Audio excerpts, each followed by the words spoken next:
Hello and welcome D friends. तो बेटा आज हम डिस्कस करने वाले क्लास 10th के एमसीक्यूज क्वेश्चंस जो हो आपके एग्जाम में 40 मार्क्स के आएंगे। तो चलिए स्टार्ट करते हैं। हमारा आज का पहला क्वेश्चन आपकी स्क्रीन के ऊपर है, which of the following is not a quadratic equation. तो बेटा आपको बताना है कि इनमें से कौन सी इक्वेशन क्वाड्रेटिक नहीं है। तो बेटा आप देख पा रहे हो कि यहाँ जो है इसकी डिग्री है 2, तो ये भी क्वाड्रेटिक है, ये भी क्वाड्रेटिक है। यहाँ आप देख पा रहे हो कि एक्स स्क्वेयर है और यहाँ पर एक्स क्यूब है। ये थोड़ा सा मिस्टेक है, इसमें एक्स क्यूब है। ये अगर ये एक्स क्यूब है इसका मतलब इसकी डिग्री तो कितनी होगी, 3 होगी। इसका मतलब ये क्या होगी, क्यूबिक। ये होगी क्यूबिक। इसका मतलब यही ऑप्शन हमारा बी सही है कि ये क्वाड्रेटिक इक्वेशन नहीं, ये कौन सी है, क्यूबिक है। Next question, the quadratic equation has degree. कोई भी अगर आपके पास इक्वेशन है क्वाड्रेटिक इक्वेशन बोलो बेटा, या फिर आप बोल सकते हो क्वाड्रेटिक पॉलिनोमियल, ठीक है। इन दोनों की जो डिग्री होती है वो क्या होती है, एक ही होता है। डिग्री हमारे पास जो हाईएस्ट पावर ऑफ वेरिएबल होती है, यानी कि डिग्री क्या होती है, हाईएस्ट पावर वेरिएबल। तो क्वाड्रेटिक इक्वेशन के अंदर डिग्री कितनी होती है, 2। तो ऑप्शन नंबर सी आपका बिल्कुल करेक्ट है, डिग्री होती है 2। नेक्स्ट, ए बाई क्वाड्रेटिक, एक ऐसी इक्वेशन जिसकी डिग्री हो 4। बेटा डिग्री कितनी हो, 4 हो, उसको हम बोलते हैं बाई क्वाड्रेटिक, ठीक है। बाई क्वाड्रेटिक बोलते हैं जिसकी डिग्री कितनी हो 4। क्वाड्रेटिक का मतलब होता है 2 और बाई का मतलब भी 2 होता है, तो डिग्री 4। तो ऑप्शन डी हमारा बिल्कुल करेक्ट होगा। Next question, the polynomial equation, आपके पास इक्वेशन दे रखी है एक polynomial equation x into x plus 1, x into x plus 1 plus 8, और इसके इक्वल में है x प्लस में 2 और x माइनस में 2। और आपसे क्या पूछ रहा है, आपसे ये पूछ रहा है कि बताओ कि लीनियर है, क्वाड्रेटिक है, क्यूबिक है या फिर बाई क्वाड्रेटिक है। तो बेटा क्या करेंगे, हम सोल्व कर लेते हैं इसको। x को x से अंदर मल्टीप्लाई करेंगे तो क्या आएगा, एक्स स्क्वेयर, फिर प्लस x को 1 से करेंगे तो x आएगा, फिर प्लस में 8। ये आपको दिख रहा है ये a प्लस में b और a माइनस में b है, तो ये बन जाएगा a square minus b square. तो आप देख पा रहे हो कि x स्क्वेयर से x स्क्वेयर आपका कैंसिल हो गया, तो आपके पास क्या बचा, x प्लस 8 इक्वल्स टू -4। तो यहाँ पर आप देख पा रहे हो कि x की जो पावर है वो 1 बच गई, यानी कि आपके पास जो डिग्री है वो 1 है। अगर डिग्री 1 है तो बेटा लीनियर इक्वेशन आपके पास है ये। Next question, the roots of the quadratic equation. हमें क्या करना है बेटा, इस इक्वेशन के रूट्स निकालने हैं, ठीक है। हम इसको ऑप्शन से भी चेक कर सकते हैं। आप अलग अलग से ऑप्शन चेक करके इसमें पुट करिए और आप चेक कर लीजिए कि कौन सी इक्वेशन है क्वाड्रेटिक, ये हमारे पास इसका कौन सा ऑप्शन मैच करेगा। अदरवाइज हम क्या करेंगे, इसको हम फैक्टर करेंगे। देखो 6 और 2 की मल्टीप्लाई करने पर हमारे पास क्या मिलेगा, हमें 6 इंटू -2, ये बेटा हमें मिलेगा -12। और हमें क्या चाहिए कि जो 12 आपके पास आया है, मल्टीप्लाई करने पर 12 आए माइनस का, लेकिन ऐड या डिफरेंस करने पर हमारे पास माइनस के एक्स आ जाए। तो आपके फैक्टर क्या होंगे, आपके पास फैक्टर हो जाएंगे -3, -4 और +3। अब इन दोनों को अगर ऐड करें तो माइनस का x आएगा और मल्टीप्लाई करें तो माइनस का 12 आएगा। यानी कि ये जो आपके पास क्वाड्रेटिक इक्वेशन है इसके फैक्टर्स कैसे हो जाएंगे, 6x square -4x plus 3x -12 -2 equals to 0, ठीक है। -2 इक्वल्स टू 0। तो इन दोनों में से बेटा क्या कॉमन है, ये 2x कॉमन है, तो यहाँ से बचेगा आपके पास 3x, ठीक है। माइनस में कितना बचेगा, इन दोनों में से कुछ भी कॉमन नहीं है, 3x -2 में से कुछ भी कॉमन नहीं है, तो 1 हम कॉमन निकाल लेंगे, तो क्या बचेगा आपके पास 3x - 2 इक्वल्स टू 0। तो फैक्टराइज करने के बाद हमें मिलेगा 3x - 2, और बेटा यहाँ से हमें मिलेगा 2x + 1। ये इसके आपको फैक्टर्स मिल गए। और इन दोनों फैक्टर्स को जब आप इक्वेट करोगे 0 के इक्वल में, यानी कि ये जो फैक्टर आपका 3x - 2 इक्वल्स टू 0, तो यहाँ से x की वैल्यू आ जाएगी 2/3। और जब आप इस फैक्टर को इक्वेट करोगे, यानी कि 2x + 1 को अगर इक्वेट करोगे 0 के इक्वल, तो यहाँ से x की वैल्यू आ जाएगी -1/2। तो आपके पास ऑप्शन है 2/3 और -1/2, 2/3 और -1/2। Option number C is correct answer. तो ऑप्शन नंबर सी हमारा क्या होगा, करेक्ट होगा। नेक्स्ट क्वेश्चन देखिए, the quadratic equation whose one rational is. अब ये कह रहा है कि हमारे पास इनमें से कौन सी इक्वेशन है जिसका एक रूट जो है वो ये है 3 + 2। बेटा ध्यान रखना, ये 1 इरेशनल है, यहाँ पर इरेशनल आएगा, 1 irrational root. This is irrational. आपको पता है 3 + 2√2 क्या होता है, इरेशनल होता है। ये कह रहा है कि ऐसी कौन सी इक्वेशन है इन चारों में से जिसका एक इरेशनल रूट जो है वो 3 + √2 है। ध्यान रखना बेटा, कभी भी अगर कोई इरेशनल रूट अगर आपके पास आता है तो इरेशनल रूट्स में हमेशा ही जो है हमारे पेयर्स में आएंगे, यानी कि अगर एक रूट 3 + √2 है तो सेकंड रूट हमेशा ही 3 - √2 होगा। इस बात का आपको बिल्कुल ध्यान रखना है।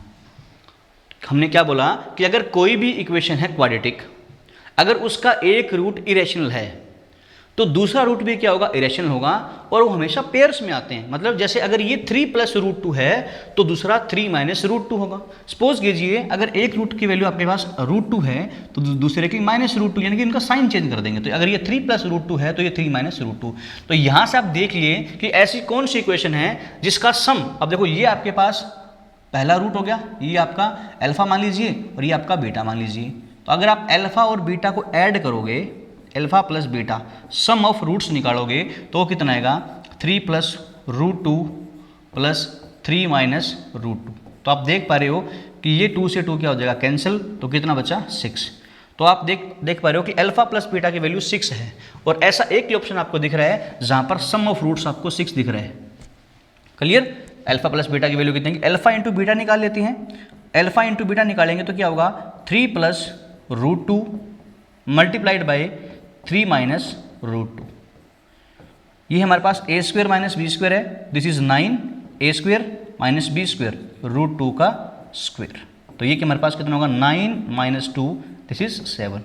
तो प्रोडक्ट कितना है, 7 है। तो ये डी ऑप्शन आपको दिख रहा होगा कि सम हमारे पास 6 है और प्रोडक्ट कितना है, 7 है। ठीक है, तो option D is the correct answer. Next slide. अब ये कह रहा है बेटा कि if -5 is a root of the quadratic equation, ये आपके पास एक इक्वेशन दे रखी है और -5 इज द रूट, यानी कि -5 इसका सोल्यूशन है। यानी कि इस इक्वेशन के अंदर 2x² + px - 15 = 0 के अंदर हम क्या कर देंगे, x = -5 को रिप्लेस कर देंगे, और जैसे हम रिप्लेस करेंगे तो हमें क्या मिल जाएगा, हमें p की वैल्यू मिल जाएगी। तो 2 × -5 का स्क्वायर प्लस p × -5 - 15 = 0। तो यहाँ से आप देख पा रहे हो 2 × 25 - 5p - 15 = 0। अब यहाँ से देखोगे तो ये आपके पास 50 हो गया, और 50 में से अगर मैं माइनस कर दूंगा 15 तो आपके पास बचेगा 35 - 5p = 0। यहाँ से 5p की वैल्यू बेटा 35 है और p की वैल्यू है 7। p की वैल्यू कितनी आ जाएगी, 7। तो p की वैल्यू हमारे पास ऑप्शन नंबर सी हमारा करेक्ट आंसर है। नेक्स्ट क्वेश्चन आपके पास है 2x² - 2√x + 1। तो आपको इसके जीरोज फाइंड करने हैं कि कौन से इसके जीरोज हैं। तो आप देख पा रहे हो कि ये हमारे पास ये जो 2x² - 2√2x + 1 है, इसके जीरोस फाइंड करने हैं। तो पहला ऑप्शन तो मैंने आपको बताया कि आप इसके अंदर ऑप्शन चेक कर लीजिए, बट ऑप्शन चेक करना हमारे लिए लेंथी पड़ेगा, तो हम रूट से निकाल लेते हैं। अब देखिए, क्योंकि अगर मैं इसको मल्टीप्लाई करता हूं तो यहाँ 2 × 1, तो बेटा मल्टीप्लाई करने पर हमें क्या मिलना चाहिए, हमें मिलना चाहिए 2, और यहाँ पर हमारे पास है 2√2। तो आपको पता है 2 के फैक्टर या तो 1 × 2 हो सकते हैं, या अगर आपको पता है इरेशनल फैक्टर्स मैंने आपको बताए थे कि अगर हम ऐसा करें √2 और √2, ठीक है, √2 और √2, तो ये माइनस का √2 हो और माइनस के √2।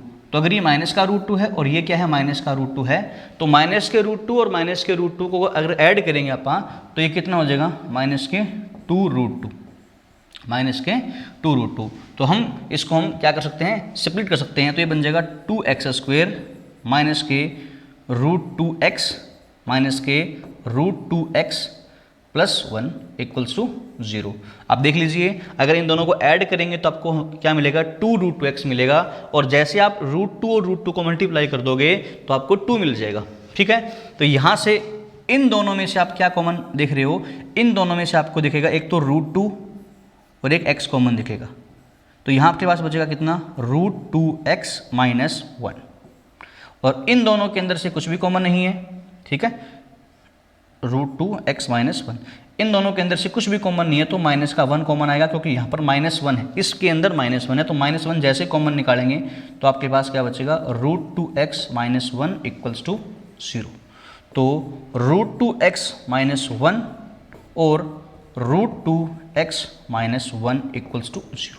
अब आपको दिख रहा है कि दोनों ही जीरोस रूट्स, दोनों ही फैक्टर्स हमारे इक्वल हैं। अगर दोनों ही फैक्टर्स इक्वल हैं तो यहाँ से आप ध्यान से देखिए कि अगर √2x को हम बेटा -1 को अगर 0 के इक्वल पुट करें तो √2 टाइम्स x की वैल्यू आ गई 1 और x की वैल्यू आ जाएगी 1/√2। इसी प्रकार से सेकंड की वैल्यू भी कितनी आ जाएगी, 1/√2। तो 1/√2 और 1/√2 हमारे पास ऑप्शन नंबर सी इसका करेक्ट आंसर हो जाएगा। इसके दोनों फैक्टर्स इक्वल है। ठीक है, नेक्स्ट क्वेश्चन।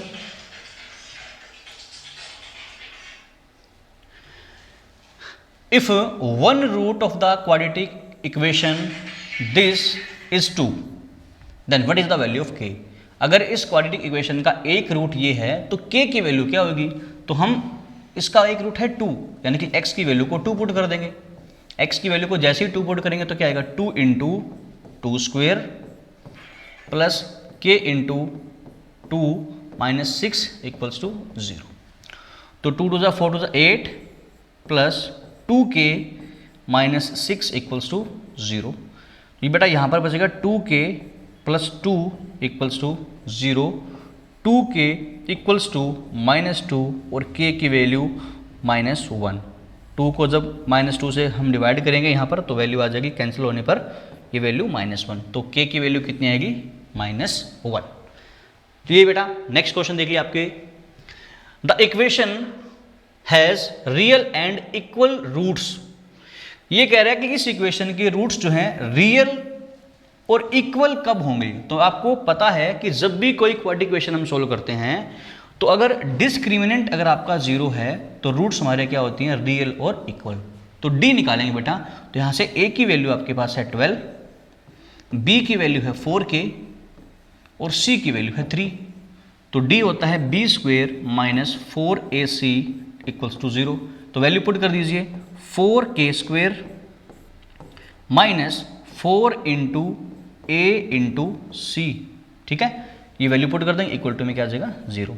तो 16k² माइनस, इसको हम ध्यान से देखिए तो ये 12 चौके 48 और 48 को 3 से गुना करेंगे बेटा तो 12 × 12 तो 144 आ जाएगा, ये = 0। ठीक है, तो यहाँ से ध्यान से अगर देखिए तो 16k² माइनस ये जो वैल्यू है आपकी, इन दोनों में से आप देख पा रहे हो कि 16 अगर कॉमन निकाल लें आप तो ठीक है, तो 16 × k² माइनस में आ जाएगा 9 = 0। अगर हम इसमें से कॉमन निकालें तो आपके पास क्या बचा, k² - 9 = 0। ठीक है, तो k² की वैल्यू कितनी आ गई, 9 और k की वैल्यू कितनी आ जाएगी, 9 का अंडर रूट प्लस और माइनस, तो k की वैल्यू बेटा +-3। इसका मतलब आपका ऑप्शन नंबर ए करेक्ट है, value of k is +-3। Next question देखिए बेटा, next question, the value of k for which the system of equations. अब आपको ये दे रखा है कि ये आपके पास एक इक्वेशन है और एक इक्वेशन आपको ये दे रखी है। ठीक है, आपको ये बताना है कि इनफाइनाइट सॉल्यूशंस होंगे और हमें वैल्यू निकालनी है k की। इफ 2 इक्वेशन हमारे पास हैं और सिस्टम के इनफाइनाइट सॉल्यूशन हैं, देन हम बोलते हैं कि a1/a2 = b1/b2 एंड = c1/c। ये तीनों रेशियो जो हैं वो बराबर होते हैं। तो अगर फर्स्ट इक्वेशन को ध्यान से देखें तो यहाँ जो है वैल्यू है हमारी x का जो कोफिशिएंट है वो 1 है। ठीक है, और यहाँ पर x का जो कोफिशिएंट है वो k+1 है, यानी कि 1/k+1 = b1, जो y का कोफिशिएंट है वो है k+1 और यहाँ पर जो कोफिशिएंट है y का वो कितना है, 9 = यहाँ पर जो कांस्टेंट टर्म है वो है 5 c1/c2 और यहाँ पर है 8k-1। अब यहाँ पर क्या है, जब भी आपके पास ऐसा कोई क्वेश्चन है जिसमें आपको इनफाइनाइट सॉल्यूशन निकालने हो तो हमें 2 पेयरिंग को सोल्व करना होगा। आप कोई भी 2 पेयर को सोल्व कर लेते हैं। पहले मैं इन दोनों पेयर्स को सोल्व कर रहा हूँ, तो यहाँ पर हम क्या करेंगे, दोनों को क्रॉस मल्टीप्लाई करेंगे तो आपको क्या दिखेगा, k + 1 जो है उसका क्या हो जाएगा, स्क्वायर हो जाएगा, और इक्वल टू में क्या आ जाएगा 9। तो यहाँ से k + 1 की वैल्यू आ जाएगी आपके पास √9 और प्लस माइनस, तो k + 1 की वैल्यू आ जाएगी ±√3। तो यहाँ से जब 1 को आप उधर शिफ्ट करोगे तो k की वैल्यू आ जाएगी +-3 और -1, ठीक है, क्योंकि 1 उधर जाकर क्या हो जाएगा, नेगेटिव हो जाएगा। तो बेटा यहाँ से जो k की वैल्यू आपके पास निकल के आ गई, अगर हम +3 लेते हैं तो 3 - 1 2 आएगा, और अगर -3 लेते हैं तो -3 - 1 -4 आएगा। तो यहाँ से हमें k के दो आंसर मिले, क्या, 2 और -4। अब हम क्या करेंगे, हम इन दोनों को सोल्व कर लेते हैं, यानी कि इन दोनों को हम क्या कर लेते हैं, सोल्व कर लेते हैं। तो यहाँ से अगर हम क्रॉस मल्टीप्लाई करते हैं तो देखिए, जब k + 1 को हम 8k - 1 से मल्टीप्लाई करेंगे तो k × 8k ये हो जाएगा 8k², ठीक है, k × 8k 8k², फिर k को हम -1 से मल्टीप्लाई करेंगे तो माइनस का k, फिर 1 को हम 8k से करेंगे तो प्लस का 8k, और 1 को -1 से करेंगे तो -1, और इक्वल्स टू में आ जाएगा 45, ठीक है। तो यहाँ से 8k², यहाँ हो जाएंगे +7k और -k1 और -k45 इक्वल्स टू 0, ठीक है। तो इसको थोड़ा सोल्व कर लेते हैं बेटा। तो सोल्व करने के बाद हमें क्या मिलेगा, हमें ये मिलेगा कि जो 8k² की वैल्यू है, 8k² + 7k माइनस में हमारे पास हो जाएगा -1 और -k45 हो जाएंगे यहाँ पर, तो this is -k46 equals to 0। अब हमें क्या करना है, इस क्वाड्रेटिक इक्वेशन को फैक्टराइज करना है, और फैक्टर करने के बाद यहाँ से भी आपको k की दो वैल्यूज मिलेंगी, और उन दो वैल्यूज से हमें इसको मैच करेंगे कि कौन सी वैल्यू मैच कर रही है। तो चलिए हम इसको फैक्टराइज करते हैं। यहाँ पर 46 है, तो 46 के दो ही फैक्टर्स होंगे, 2 × 23, ठीक है, और 8 के फैक्टर्स हो जाएंगे हमारे पास 2 × 2 × 2। तो आपको इनको अरेंजमेंट करनी है और हमें 7 लेके आना है। तो अब देखिए 2 × 2 × 2, तो ये हमारे पास 16 हो गए, ठीक है, और 7। तो आप देख पा रहे हो कि 23 और 16 का जो डिफरेंस होगा, 23 और 16 का जो डिफरेंस है वो कितना है, 7 है। यानी कि अगर 23 में से हम 16 को माइनस कर देंगे तो हमें क्या मिलेगा, हमें 7k मिल जाएगा। यानी कि ये जो इक्वेशन है ये क्या बन जाएगी हमारे पास, 8k² - 16k + 23k + 46 equals to 0। यानी कि ये जो इक्वेशन है, हमने 7k को फैक्टराइज कर लिया, 8k² - 16k + 23k + 46 equals to 0। अब इन दोनों में से हम देखिए, अगर कॉमन निकाले बेटा तो इन दोनों में से कॉमन क्या आएगा, इन दोनों में से कॉमन आएगा 8 और k। अगर मैं 8k कॉमन निकाल लूँ तो आपके पास क्या बचेगा, k - 2, और इन दोनों में से 23k जो है हम क्या निकाल लेंगे, कॉमन निकाल लेंगे। तो प्लस का 23 कॉमन निकालने के बाद क्या बचेगा, k -k46 है यहाँ पर, तो -k2 बच जाएंगे इक्वल्स टू 0। तो यहाँ से k - 2 एक फैक्टर आ गया यहाँ से, और सेकंड फैक्टर हमारा 8k + 23 इक्वल्स टू 0। तो बेटा यहाँ से k की वैल्यू आपके पास 2 आएगी एक तो, और यहाँ से k की वैल्यू आएगी -k23/8। तो यहाँ से आपके पास k की जो वैल्यूज आ रही हैं इस इक्वेशन में, यानी कि यहाँ से 2 और -4, और यहाँ से ये 2 और -k23 और 8, तो दोनों के अंदर जो कॉमन वैल्यू है वो हमारा सोल्यूशन होगा, और कॉमन वैल्यू क्या है, 2 है। देन ये जो वैल्यू आई हमारी, option number A is the correct answer, value of k is 2। Next question, next question है, the father's age is 6 times his son age. एक फादर है, उसकी जो एज है वो उसके सन से 6 टाइम्स है। तो इसको हम ऑप्शन से भी कर सकते हैं। आप देख पा रहे हो कि 4 जो है वो इसका 6 टाइम है, 5 का 6 टाइम, ठीक है, ठीक है, ऑप्शन हमारे सही है। लेकिन इसने बोला कि सन एंड फादर की एज, तो ये सारे ऑप्शन करेक्ट हैं। लेकिन अब ध्यान से देखिए आगे क्या रखा है, 4 ईयर हेंस, यानी कि 4 साल के बाद। अगर हम 4 साल के बाद देखें तो इसमें 4 ऐड कर दीजिए, 4 + 4, तो फादर की एज कितनी हो जाएगी, 28 हो जाएगी। यानी कि ये हो जाएगा 8 और ये हो जाएगा 28, 4 ईयर 4 साल के बाद। ये कितना हो जाएगा 4 साल के बाद, ये 9 हो जाएगा 9, और ये हो जाएगा 34। ये कितना हो जाएगा 4 साल के बाद, 10, और ये कितना हो जाएगा 40। ये कितना हो जाएगा 3 और 4 7, और ये कितना हो जाएगा 28। अब ये कह रहा है 4 year hence the age of father will be 4 times. अब आप ऑप्शन देख लीजिए कौन से ऑप्शन में है 4 टाइम्स है। तो 4 टाइम्स एक ऑप्शन है 10 का 4 टाइम्स 40, क्योंकि 8 का 4 टाइम्स ये नहीं है, 9 का 4 टाइम्स ये नहीं है, 7 का 4 टाइम्स,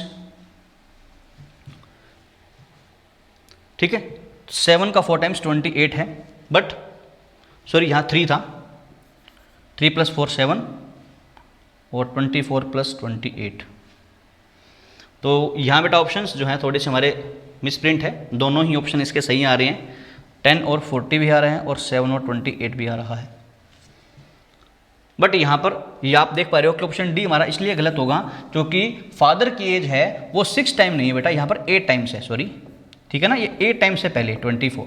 यहाँ पर देखिए ये 4, ये है हमारे पास 6 टाइम्स, ये भी 6 टाइम्स है, ये भी 6 टाइम्स है, बट ये क्या है 8 टाइम्स है, इसलिए ऑप्शन डी तो पहले से ही करेक्ट जो है इनकरेक्ट हो गया। और इन दोनों में जो ऑप्शन है वो हमारे दोनों में मैच नहीं कर रहे, तो ये दोनों ऑप्शन गलत हैं और हमारा ऑप्शन नंबर जो है सी इज करेक्ट आंसर। जो सन की प्रेजेंट एज है वो 6 है और फादर की जो प्रेजेंट एज है वो 36 है। चलिए बेटा नेक्स्ट क्वेश्चन देखते हैं। The sum of the digit of a 2 digit number is 9। एक नंबर है, उनके डिजिट का जो सम है, डिजिट का जो सम है बेटा वो कितना है, 9 है। तो आप देख पा रहे हो कि आप इनमें देखोगे सम तो वो भी 9 है, इसमें भी 9 है, इसमें भी 9 है, इसमें भी 9 है। अब ये कह रहा है अगर 27 हम ऐड कर दें नंबर के अंदर, the digits of the numbers get reverse, यानी कि अगर दोनों में अगर हम 27 ऐड कर दें तो डिजिट्स रिवर्स हो जाएंगे, मतलब जो 27 है वो 72 बन जाएगा, जो 72 है वो 27 बन जाएगा, जो 45 है वो 54 बन जाएगा, जो 63 है जो 36 है वो 63 बन जाएगा। अब इसमें से ऑप्शन, इस ऑप्शन को आप देख पा रहे हो कि आप इस ऑप्शन को हटा सकते हो, ऑप्शन नंबर बी को। क्यों? क्योंकि जैसे मैं इसके अंदर 72 के अंदर 27 ऐड करूंगा तो ये 27 बन जाएगा, ऐसा पॉसिबल नहीं है। 72 के अंदर 27 ऐड करें तो ये बड़ा नंबर आएगा, इसका मतलब ऑप्शन नंबर बी तो वैसे गलत हो गया। अब आप सभी के अंदर 27 ऐड करके देख लीजिए, 27 के अंदर अगर हम 27 को ऐड करेंगे तो कितना आएगा, 54। तो डिजिट्स जो है रिवर्स नहीं हुए, ये ऑप्शन गलत है हमारा, यानी कि ऑप्शन गलत हो गया। 45 के अंदर आप 27 को ऐड कर लीजिए, ठीक है, तो आपके पास कितना हो गया भाई, ये आपके पास 2 हो गया और ये आपके पास 27 हो गया। तो 45 का 72 हो गया, तो ऑप्शन बी ये भी गलत है। ऑप्शन बचा यही हमारे पास। चलो इसके अंदर हम क्या कर लेते हैं, 27 ऐड करके देख लेते हैं, तो जैसे ही इसके ऐड करेंगे तो ये 63 आ जाएगा। तो option number D is correct answer. D हमारा बिल्कुल सही है कि 36 के अंदर अगर हम 27 ऐड कर दें तो डिजिट्स क्या हो जाएंगे, रिवर्स हो जाएंगे, ठीक है। Next question, which value of P does the pair of equations given below has unique solution. अगर आपको यूनिक सोल्यूशन चाहिए तो आपको क्या पता है कि a1/a2 is not equal to b1/b2। ये कंडीशन होती है बेटा कि अगर आपके पास कोई भी दो इक्वेशंस है, अगर उनका एक यूनिक सोल्यूशन है, सिंगल सोल्यूशन आएगा, तो a1/a2 is not equal to b1/b2। तो यहां से फर्स्ट इक्वेशन से अगर मैं a1 की वैल्यू देखूं तो वो x का जो कोफिशिएंट है वो 4 है और यहां x का जो कोफिशिएंट है वो 2 है, तो 4/2 इज नॉट इक्वल टू, यहां जो कोफिशिएंट है वो p है और यहां जो कोफिशिएंट है वो 2 है, तो p डिवाइड बाय 2। तो आप क्रॉस मल्टीप्लाई करोगे तो 2p is not equal to 8 and p is not equal to 4। तो p is not equal to 4 आएगा अगर इक्वेशंस क्या है, अगर उनका एक यूनिक सॉल्यूशन हो तो। ऑप्शन इसके अंदर नहीं है तो p की वैल्यू बेटा कितनी आ जाएगी, नॉट इक्वल टू 4। चलिए नेक्स्ट क्वेश्चन क्या है देखिए। A pair of linear equations a1x plus b1y plus c10 a2x plus b2y plus c20 is said to be inconsistent।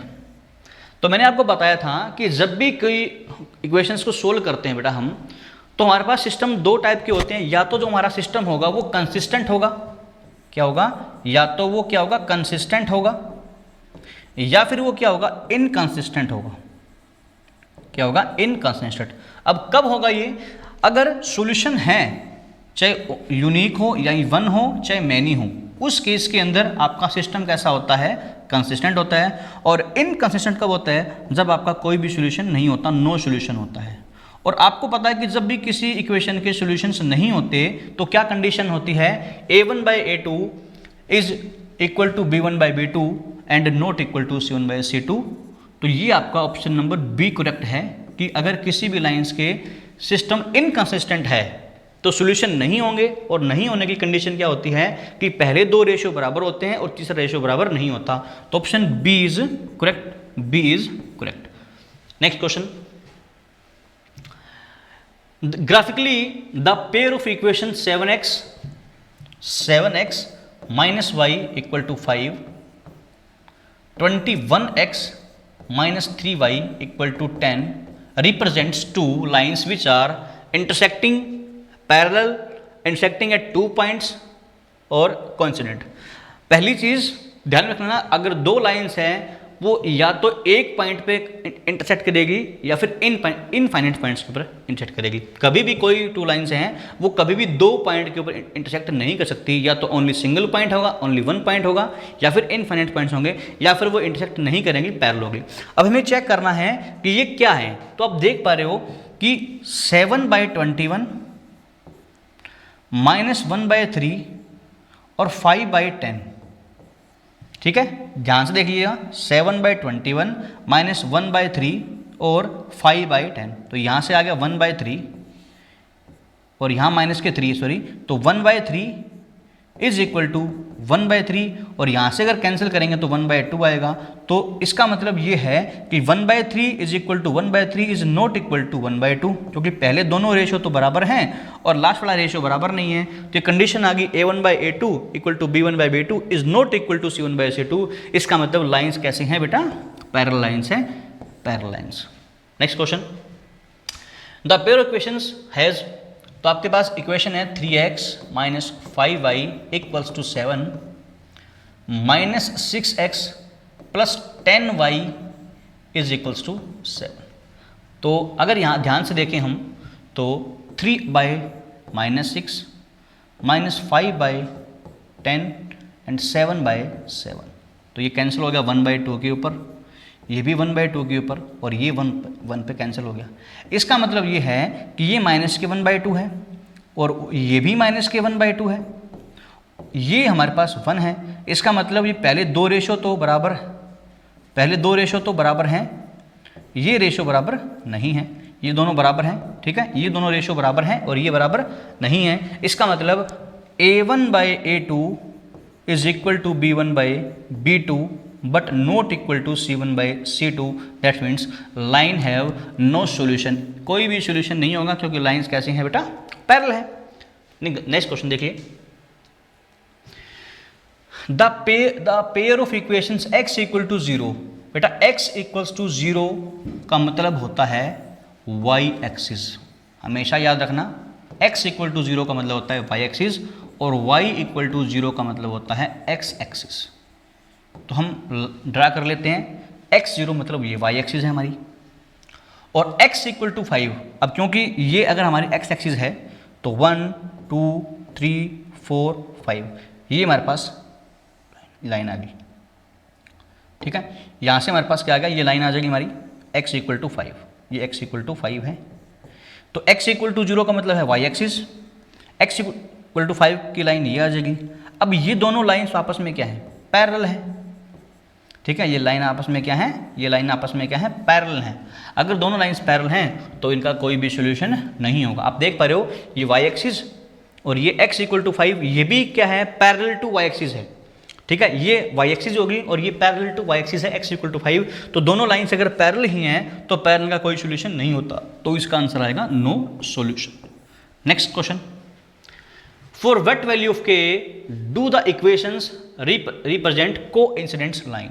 ये कह रहा है कि k की वैल्यू क्या होनी चाहिए, जो लाइन्स है वो क्या हो जाए, कोइंसिडेंट। मतलब कोइंसिडेंट का मतलब होता है जब आपके लाइंस के मेनी सॉल्यूशंस हो, क्या हो, मेनी सॉल्यूशंस हो। या फिर हम क्या बोल सकते हैं कि आपका जो रेशो है A1/A2 इक्वल टू B1/B2 और इक्वल टू C1/C2, ये रेशो क्या हो जाए, बराबर हो। तो रेशो चेक कर लेते हैं। अभी फर्स्ट इक्वेशन में x का जो कोफिशिएंट है वो क्या है, 3 है और यहाँ सेकंड में इक्वेशन में जो है सॉरी 2 है, ये 2 है और ये 2/3 is equals to -3 upon k is equals to 10/15। अब ये कह रहा है कि भाई k की वैल्यू क्या होगी कि लाइंस कैसी है, कोइंसिडेंट है। तो इन रेशियो को कंपेयर कर लो। तो जैसे कंपेयर करेंगे तो कितना आएगा, 2k, क्रॉस मल्टीप्लाई करने पर हमें 2k मिलेगा और यहाँ मिलेगा -9। तो k की वैल्यू कितनी आ गई, -9/2। और क्योंकि आपके पास के की एक ही वैल्यू निकली है तो यही हमारा आंसर हो जाएगा -9/2। नेक्स्ट क्वेश्चन देखिए बेटा, the given equations have are parallel. ये दोनों इक्वेशंस आपको दे रखे हैं कि ये पैरेलल हैं, ये लाइंस कैसी हैं, पैरेलल हैं। देन वैल्यू ऑफ के, तो आपको बताना है कि वैल्यू ऑफ के होगी। अगर लाइंस पैरेलल हैं देन क्या होगा, A1/A2 is not equal to B1/B2 is equals to B1/B2 sorry and not equal to C1/C2। ठीक है, A1/A2 और B1/B2 ये तो इक्वल होंगे और C1/C2 है वो इक्वल नहीं होगा। तो A1/A2 यानी कि 2 डिवाइड बाय 3 इक्वल होगा किसके, K डिवाइड बाय -5K और इक्वल नहीं होगा किसके, 1 डिवाइड बाय 7K। बट हमें इसका यूज़ करना है तो यहाँ से हम क्या करेंगे, दोनों को सोल्व कर लेंगे। तो क्रॉस मल्टीप्लाई करने पर हमें मिलेगा 3K की वैल्यू बेटा -K10, then value of K is -10/3 and option A is our correct answer. Next question please. One equation of a pair of dependent linear equation is, देखो यहां पर आपको दे रखा है 2x + 5y = 3। एक ऐसी इक्वेशन जो इस इक्वेशन पर क्या हो, डिपेंड करती हो भाई। ठीक है, इस इक्वेशन पर क्या हो, डिपेंड करती हो। तो कौन सा पेयर होगा जो इसके ऊपर डिपेंड कर रहा है, यानी कि देखिए थोड़ा सा इसको देख लेते हैं। अगर ध्यान से देखें तो ये 2x + 5y = 3 है। अगर मैं इसको इधर लेके आता हूँ 2x + 5y - 3 = 0 बन जाएगी इक्वेशन ये। अब इस पर डिपेंड करने वाली इक्वेशन देखनी है हमें। तो इस पर डिपेंड करने वाली लाइन का मतलब है कि ऐसे लाइन जो इस लाइन के कोइंसिडेंट हो, इस लाइन के क्या हो, कोइंसिडेंट हो। तो बेटा ये ऑप्शन हो नहीं सकता। ठीक है, क्योंकि देखेंगे रेशो अगर चेक करेंगे तो यहाँ 2/2 है, यहाँ 5/5 है और यहाँ 6/3 है, यानी कि पहले दो रेशो तो बराबर हैं और तीसरा रेशो बराबर नहीं है, तो रेशो बराबर नहीं है। यहाँ देखेंगे 3/2 है और यहाँ 5/5 है, ये बराबर नहीं है। इस क्वेश्चन को ध्यान से देखिए कि -10x -25y + 15 = 0। अगर मैं माइनस कॉमन निकालूं पूरी इक्वेशन में से तो ये क्या बन जाएगा, ये बन जाएगा +10x + 25y और -15 = 0। अब आप इसमें से क्या कॉमन निकाल सकते हो, इसमें से 5 भी कॉमन निकाल सकते हो और जैसे आप 5 कॉमन निकालोगे तो क्या मिलेगा आपको, 2x + 5y - 3 = 0। तो आप देख पा रहे हो कि ये जो इक्वेशन है आपके पास वो इस इक्वेशन पर डिपेंडेंट है, क्योंकि C जो है उसके अंदर ये इक्वेशन पहले से ही मौजूद है। मतलब इन दोनों का जो रेशो निकालोगे तो वो इक्वल आएगा। इसका मतलब option C is correct answer. Next question please. The graph of x = -2, x = -2, तो x = -1 ये रहा, x = -2 ये रहा, तो x = -2 का ग्राफ ये रहा। तो x = -2 का ग्राफ जो है वो होता है parallel to y axis, parallel to y axis, तो पैरेलल टू y एक्सिस। ठीक है, अगर आपके पास ऐसा होता है किसकी जगह होता y = 3, तो y = 3 कहाँ होता, 1 2 3, तो ये होता y = 3 और y = 3 is parallel to x axis. यानी कि अगर x की कोई वैल्यू दे रखी है आपको तो वो y के पैरेलल होगी और y में कुछ वैल्यू है तो वो x के पैरेलल होगी। Next question, if 1 0 of the quadratic polynomial, आपके पास एक क्वाड्रेटिक पोलिनोमियल है x² + 3x + k, इसका एक 0 2 है, यानी कि इसमें एक जो x है उसकी वैल्यू कितनी है, 2 है। देन वैल्यू ऑफ k, तो इसके अंदर 2 पुट कर दीजिए, 2 का स्क्वायर प्लस 3 × 2 + k। और आपको पता है अगर मैं इसके अंदर 2 पुट कर दूंगा तो इस वैल्यू जो है, इसकी वैल्यू जो है वो क्या आ जाएगी, 0 आ जाएगी, यानी कि पुट करने पर हमें क्या मिलेगा, 0 मिलेगा। तो 4 + 6 + k = 0। Then value of k is -10, and option B is our correct answer. Next question, एक quadratic polynomial whose zeros are -3 and 4। अब बेटा यहां पर आपको जीरोज दे रखे हैं, जीरोज हैं -3 और 4, तो पहले हम क्या निकालेंगे, हम निकालेंगे सम। तो सम आएगा -3 + 4, सम इज 1। फिर निकालेंगे हम प्रोडक्ट, ठीक है, प्रोडक्ट निकालेंगे तो क्या आएगा, -3 × 4 यानी कि -12। तो आपके पास इक्वेशन क्या होती है, इक्वेशन होती है, सॉरी पोलिनोमियल हमारे पास क्या होती है, पोलिनोमियल होती है x square minus sum of zeros into x plus product of zeros, product of zeros. तो यहाँ से एक्स स्क्वेयर माइनस सम की वैल्यू आपके पास कितनी आई, प्लस 1 आई, 1 इंटू एक्स, प्लस प्रोडक्ट की वैल्यू कितनी आई, माइनस के 12 आई। तो आपकी इक्वेशन क्या बनेगी, x square minus x minus 12। तो ऐसा कोई ऑप्शन आपको दिख रहा है क्या, x square minus x minus 12, x square minus x minus 12।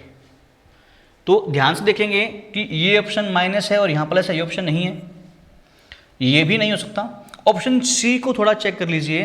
अगर हम ध्यान से देखिए, अगर ऑप्शन सी में अगर पूरी इक्वेशन को मैं 2 से मल्टीप्लाई कर दूंगा, देखिए अगर मैं 2 से मल्टीप्लाई करता हूँ पूरी इक्वेशन को, ठीक है, तो ये कैंसिल हो जाएगा, ये भी कैंसिल हो जाएगा और ये बन जाएगा आपके पास एक्स स्क्वेयर माइनस एक्स और माइनस के 12। तो ऑप्शन नंबर जो सी है हमारा बेटा वो करेक्ट है, option number C is correct. Next question, अब यहां पर है which of the following is not the graph of quadratic polynomial. तो बेटा मैंने आपको कई बार बताया है कि क्वाड्रेटिक का ग्राफ यू शेप का होता है। तो यू शेप यहां पर भी है, यहां पर भी है, यहां पर भी है, ये आपके पास ग्राफ नहीं है। तो ऑप्शन डी हमारा करेक्ट होगा, ये ग्राफ पोलिनोमियल ये जो है क्वाड्रेटिक का नहीं है, ठीक है। क्वाड्रेटिक ग्राफ या तो इस टाइप से होगा या फिर इस टाइप से होगा, यू शेप का होगा, अपवर्ड या डाउनवर्ड। तो तीनों शेप जो है वो क्वाड्रेटिक की हैं, बट ये शेप जो है वो क्वाड्रेटिक की नहीं है। या आप देख भी सकते हो कि ध्यान से कि ये 1 2 और 3 जगह पर एक्स एक्सिस को कट कर रहा है। तो नंबर ऑफ जीरोज कितने होंगे आपके, नंबर ऑफ जीरोज होंगे 3। और अगर नंबर ऑफ जीरोज 3 हैं तो इसकी डिग्री एटलीस्ट 3 आएगी। तो कम से कम ये क्यूबिक तो है, ठीक है ना। इसलिए हमारे ऑप्शन ए बी जो सी हैं वो तो हमारे ग्राफ हैं किसके, क्वाड्रेटिक के, बट ऑप्शन डी जो है वो ग्राफ नहीं है। तो ऑप्शन डी हमारा करेक्ट होगा। ये मैंने इसलिए बोला है कि ये है, मतलब option D is correct answer, ठीक है। Next slide, the zeros of the quadratic polynomial. आपके पास क्वाड्रेटिक पोलिनोमियल दे रखी है 3x स्क्वेयर माइनस 48। अब इसके अंदर आपसे पूछा हुआ है कि इसके जो जीरोज हैं बोथ नेगेटिव, दोनों नेगेटिव होंगे, 1 positive 1 negative, both positive both equal.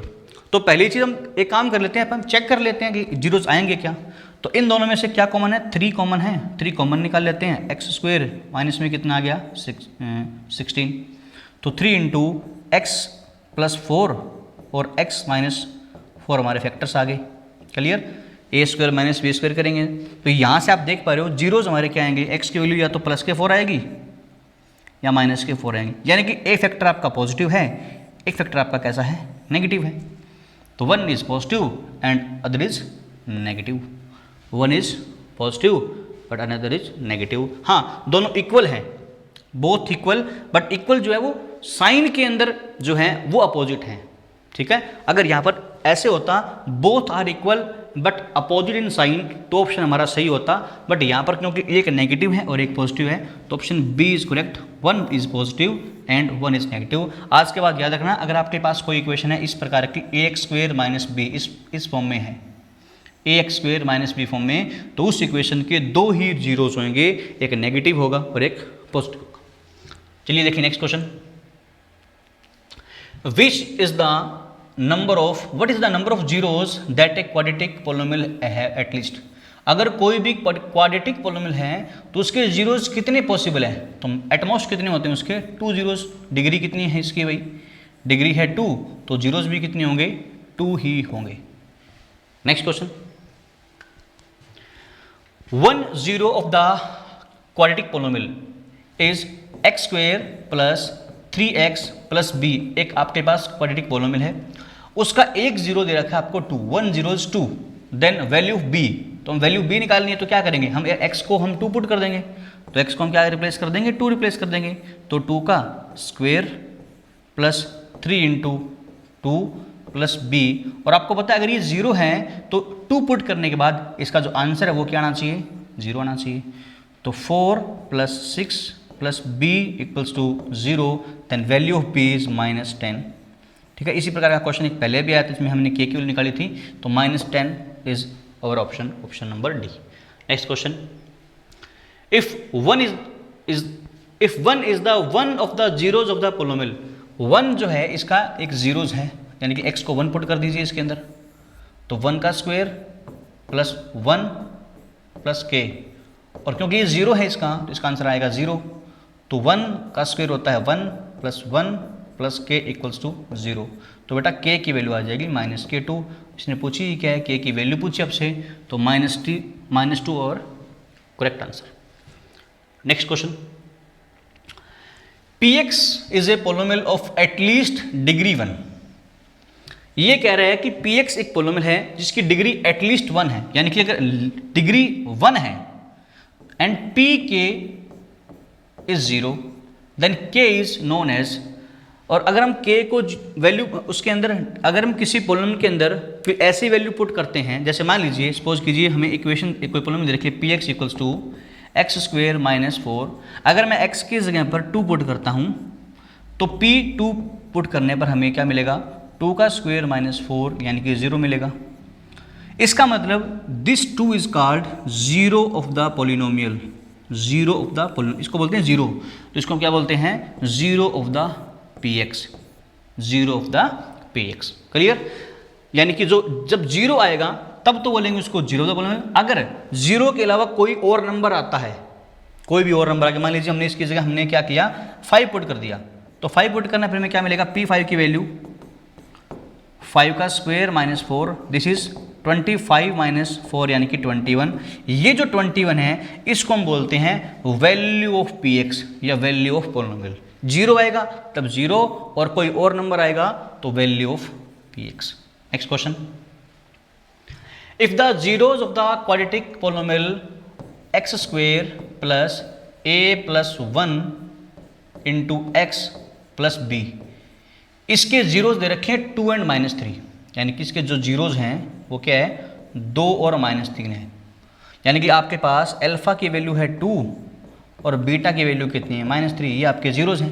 तो आपसे पूछा क्या है, आपसे पूछा है देन a की वैल्यू और b की वैल्यू आपसे पूछी हुई है, तो आप पहले ध्यान से देखिए, आपको पता है सम ऑफ जीरोज क्या होता है, सम होता है माइनस के b अपॉन a, तो सम निकालिए कितना होगा, सम आएगा आपका माइनस के 2 प्लस के 3, यही आएगा, and this equals to minus का b बाय a, तो माइनस के b की जगह ये आ जाएगा minus of a plus 1 by में a, और a की वैल्यू यहाँ पर कितनी है 1। क्लियर, सम क्या होगा, अल्फा प्लस बीटा, सम होता है alpha plus beta minus b by a, तो सम हो गया यहाँ से -2 प्लस 3, तो ये वैल्यू कितनी आ गई, 1 आ गई, तो 1 equals to minus a minus 1 by 1, तो यहाँ से -a माइनस 1 इक्वल टू 1 आ गया, माइनस a इक्वल टू 2 आ गया, a की वैल्यू आपके पास है -2, a की वैल्यू है -2 minus b by a, -2 plus 3, 2 -3 sorry, जो जीरोज हैं वो 2 -3 हैं, हमने थोड़ा यहाँ मिस्टेक कर दिया, 2 -3 हैं, तो -3 रखेंगे तो प्लस का 2 माइनस का 3 आएगा, तो 2 -3 करने से हमें मिलेगा -1, तो ये मिलेगा हमें -1, तो -1 रखने पर ये -a की वैल्यू हो जाएगी 0, तो a की वैल्यू बेटा 0 आएगी, तो a की वैल्यू 0 एक के ऑप्शन में दिख रही है आपको, ऑप्शन नंबर डी में, b निकालने की आपको जरूरत नहीं है, क्योंकि अगर बाकी ऑप्शन में अगर a कहीं 0 आता तो हम b निकालते, b कैसे निकालते हैं, b निकालने के लिए हमारे पास क्या होता है, प्रोडक्ट ऑफ रूट्स, ठीक है, प्रोडक्ट ऑफ जीरोज क्या होता है, वो होता है c बाई a, तो प्रोडक्ट कितना होगा इसका 2 इंटू -3, c बाई c की जगह है b और a की वैल्यू कितनी है 0, तो क्रॉस मल्टीप्लाई करेंगे यहाँ से, ठीक है, तो b की वैल्यू कितनी आ जाएगी यहाँ से 0, b की value 0, sorry b by a की वैल्यू 1 है, सॉरी a की वैल्यू हमारे पास 1 है यहाँ पर, तो b की वैल्यू 1, तो b की वैल्यू हमारे पास कितनी आ जाएगी -6, तो option number D is correct answer, a is 0 and b is -6। Next question, if the graph of polynomial does not intersect the x axis but intersect y axis in one point, then number of zeros of the polynomial. बेटा अगर graph आपका x axis को नहीं cut कर रहा, इसको नहीं cut कर रहा, y को चाहे कितनी जगह पर कट कर रहा हो उससे कोई फर्क नहीं पड़ता, y को कितनी ही जगह पर कट कर रहा हो उससे कोई फर्क नहीं पड़ेगा, x को अगर नहीं कट कर रहा तो जीरोज कितने होंगे हमारे 0 होंगे, ऑप्शन नंबर ए 0। नेक्स्ट क्वेश्चन, अब पूछा आपसे decimal expansion of this. Decimal expansion क्या होगी बेटा? अब आपको पता है कि अगर कोई भी आपके पास कोई नंबर है p बाई क्यू की फॉर्म का, और अगर q जो है अगर only 2 power m into 5 power n इस फॉर्म में हो, यानी कि q के फैक्टर करें हम तो 2 और 5 के फॉर्म में आए, तब तो होती है डेसिमल एक्सपेंशन जो है वो होती है टर्मिनेटिंग। अदरवाइज क्या होती है वो? नॉन टर्मिनेटिंग होती है, नॉन टर्मिनेटिंग। यानी कि यहां पर आपके पास दिख रहा है कि 7 की पावर 5 आ रहा है, एक्स्ट्रा आ रहा है इससे, यानी कि नॉन टर्मिनेटिंग। ठीक है, अब नॉन टर्मिनेटिंग रिपीट तो करेगी, क्योंकि ये जो हमारे पास है रैशनल नंबर है, ये नंबर कैसा है? रैशनल है, तो रिपीट करेगी, तो non terminating is the option. Next question please. The decimal expansion of the rational number 97 by 2 into 5⁴ will terminate. ये कह रहा है कि ऐसी जो एक्सपेंशन आपकी 97 बाई 2 इंटू 5⁴ ये कितने डेसिमल के बाद टर्मिनेट होगी, खत्म हो जाएगी। यानी कि अब ध्यान से देखिए 97 के डिवाइड में क्या है? 2 इंटू 5⁴। इसका मतलब 5⁴ है, तो 97 divide by 2 into 5 into 5 into 5 into 5।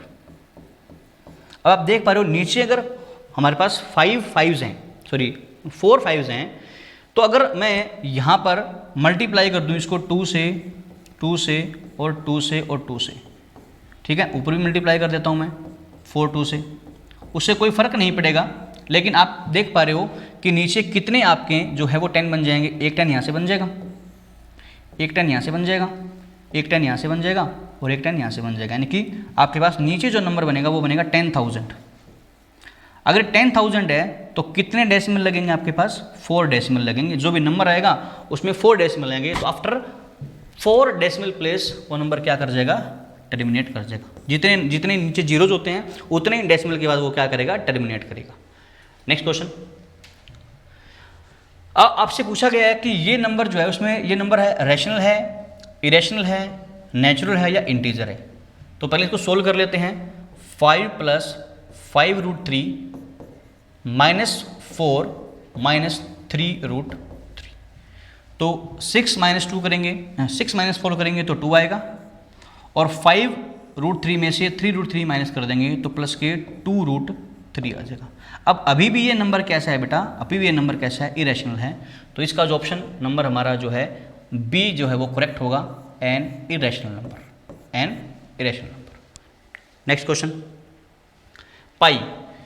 पाई जो होता है हमेशा ही क्या होता है? एक इरेशनल नंबर होता है।